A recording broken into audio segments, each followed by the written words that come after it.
So here you can see that I have an image, and let's say I want to change the color outlook of this picture right here. So if you want to do that, then you can use an option called Color Lookup. And to do that, I'm going to go around over here onto Adjustment, and then I'm going to go around into Color Lookup option. Once I click on this is what I have. So right now nothing happens, but if I were to, let's say for example, click on this color, you can see that the colors in the gradient got replaced right over here.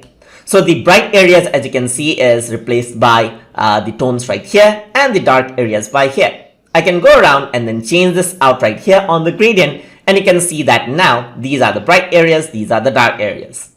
I can go around, add in another color right here, and let's say for example choose something like red, press OK, and the midtone get replaced by red. I'm going to go around over here, and let's say I want to have blue on the brighter areas right here, and not red, but let's say I want something like brown over here, so you can see that similar colors get replaced out. I'm going to choose white maybe right here, change brown, just like this. Let me just go around and delete this, maybe change around, and this is how it actually looks.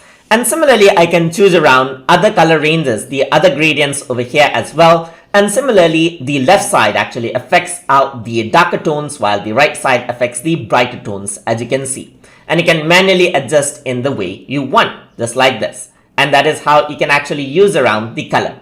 So I'm just going to go for black and white right here. So I'm going to go around, and let's say I want to choose something not too brown right here, but over here I want to add in brown. So I'm just going to go around and then add in browns. Let me just change this. There you go. Add in some browns right here.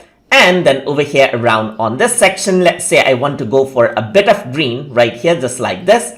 A bit of green, press OK. And over here, I want to go with a bit of, let's say for example, sky blue right here, just like this. And there you go. This is what I have now. I can change around the details just like this, pull it off, push it in, and then work around with it just like that. And that is how you can work around with the color lookup inside of Pixlr E. And then you can see the before and after, press apply, and then this is what you have as a result. So hope you guys learned something as always. And as always, please like, comment, share, and subscribe.